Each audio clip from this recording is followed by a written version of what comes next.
You are standing outside the court and you're boxing a lawyer. I'm a lawyer. I've come to represent the client. What kind of thing is that? These are the thugs you are dealing with in town. These are the thugs. You need to disappear. These are the thugs you are dealing with in town. On a daily basis. Where can you lodge this complaint? Again, it's that thug. Where is the thug?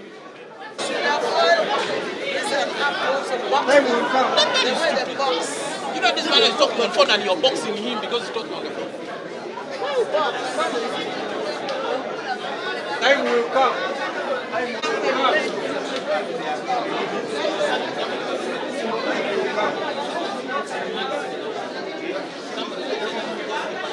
You see, you guys, you have overtested our patience for God. Someone snatching you from death. That's nothing as if there is nothing that has happened. As if there is nothing that has happened. When what is that done, it is a room. In the tribunal, it is a done. Nobody is there. We are now in a free room. Why can't you behave yourself in Uganda? Why can't you behave yourself? For what? For what? For what?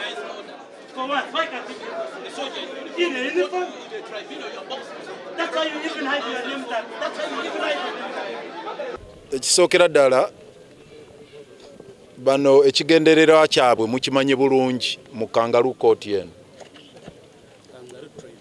Kangaroo Tribunal mu ekigendererwa kyabwe mukimanyi. Si kuwozesa abantu nti tufune obwenkanya be ekigendererwa kyabwe kuyisa muntu jasi mu process bakole bye baagala nga bwe bakoze ekintu kyakiiza Aaron. Naye kyakiiza Aaron olwaleero kyo kiyiseewo ku byali bibaddewo. Nze ndi convict owa kooti eno baali bansingisizaako omusango mu mbeera y'emu nga gye bakuttemu Aaron Kiiza mu 2005 era akatambi bwe nkalabye ne kaplayinga back nange nali kubba bwe ntyo nga lawyer ne banjoola ne bakuba mu kaguli mu Dr. Besigye era nga mwali era bwe twatuukamu n'ahaginga ne twehaginga.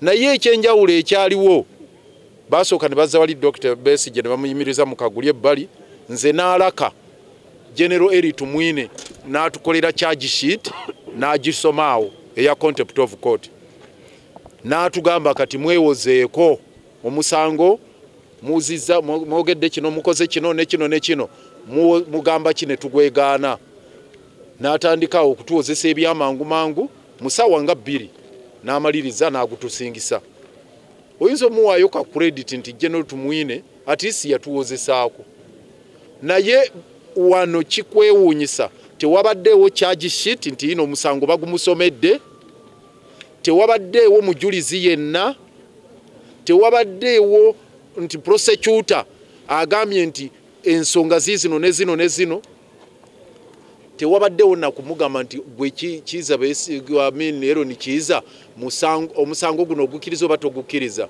so mu bufunze bakoze kye bayise okurepinga ssemateeka bagidifayirinze article ya 28 erimu gye bayita right to fair hearing nti omuntu anaweebwanga omukisa okwewozaako ate bwe bagenda mu 44 ne bagamba right to fair hearing oba omuntu okwewozaako kiri non-derogable ekyo tekiteesebwako era tekiyina bw'oyinza kukijjawo oli ne bw'abanga Aaron Kiiza ne bwe yalimiridde wali n'agamba ye kino kyonna nakikoze era oyina omuwuliriza naye Freeman Mugabe ne banne batumazeeko ebyewungula agenze mu kyembazize n'akoma obukomi kusoma ruling nti nsomye judgment tukanze gamba sebo malomuwuliriza wa so kyebakoze musango munene nnyo eri ssemateeka era kiragira ddala omusango gubayita treason ogw'okumenya ssemateeka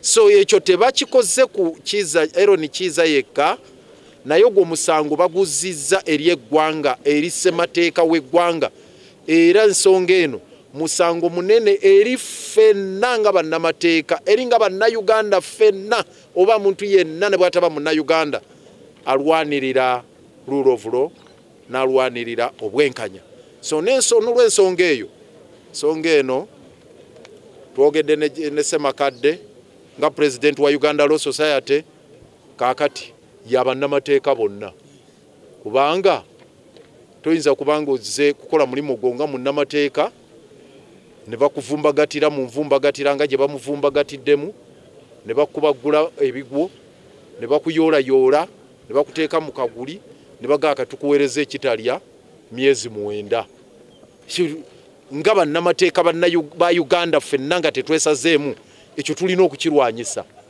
era njagala okubakakasa tugenda kulwana ne ssekulwana okulaba nti Aaron Kiiza tamala myezi 9 ekyo gye bamuteereddeyo ekyo tugenda kukirwanyisa naye n'ekyokubiri nga kikulu nnyo enkola eno ey'okwagala okutiisatiisa bannamateeka kubanga kyekigendererwa mubawulidde boogera ebigambo bibiri nga bagamba no contempt of court kati ekyo bakikoze Aaron Kiiza buli looya yenna ajja mu general court martial ajje nga ali ku bunkenke ajje nga atiribira kutya kugamba nti kati basobole okukola ebyekivandulo byabwe nga tebali abakuba ku mukono tiimu ey'abannamateeka eri musango guno eri gguluggulu era kyova olaba babadde batandise n'okukola ebyewuunyisa mu gwasango gwa Dr. Besigye twakola submissions ne tugenda ku recording nga balooya ne tutuuse wano nga batugamba nti amwe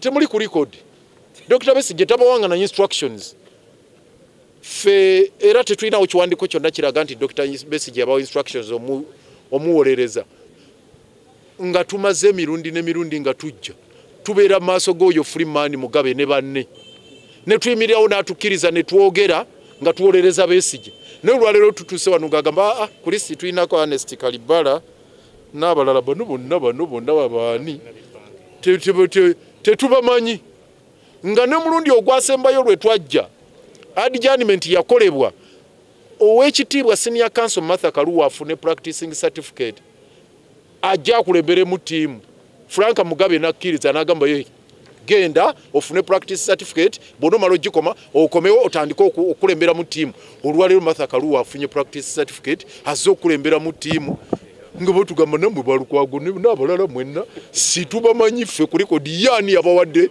instructions Besigye n'ayimirira wali mu kaguli n'agamba bannange nze ndi wano eyabawa instructions mumbuuze mbabuulire ddala balina instructions oba tebalina ne tugamba kale katuwandiike asayininge Besigye n'asayininga Nobedi n'asayininga Frank Mugabe yatwewunyisiza n'okwata twala eri ekipapula kyo kwegamba obalabanga ebikolwa byabwe bya butaagala legal representation one naye tetugenda kukkiriza embeera eyo genda maaso bakutte abantu baffe bangi olwaleero Sero Nikiza yekka waliwo Amoni Lubalema n'abalala bangi babatadde mu kamotoka akavani akabaddeawo so tugendera ku muyiggo gwakulaba abantu baffe abo gye babatutte okulaba nga bafuna obwenkanya naye tetugenda kussa mukono tugenda kussa mwoyo okutuusa nga ensonga eno tugirinnye ku nfeeta tuli basanyufu nti leader of opposition wano nga bw'abasuwalinze nti ffenna abanyigirizibwa tuluka kajegere olujegere okulaba nga twerwanako nga twetaasa embeera eno gye tulimu